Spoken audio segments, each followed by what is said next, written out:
গাজামুখী বহরে অংশ নেওয়ায় বাংলাদেশের খ্যাতিমান আলোকচিত্রী ও মানবাধিকার কর্মী শহীদুল আলমের সাহসী পদক্ষেপের প্রশংসা করেছেন বিএনপির ভারপ্রাপ্ত চেয়ারম্যান তারেক রহমান।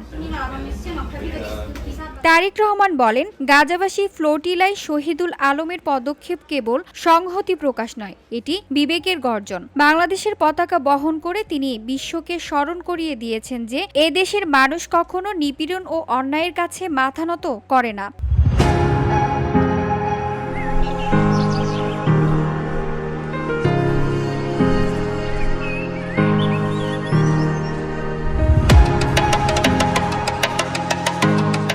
তিনি আরও লিখেছেন, বিএনপি শহীদুল আলম ও ফিলিস্তিনের জনগণের পাশে আছে এবং সবসময় থাকবে।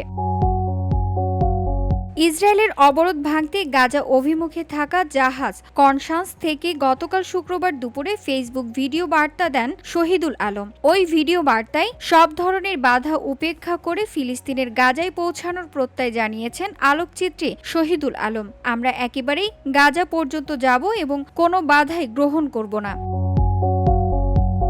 VOD Bangla news desk.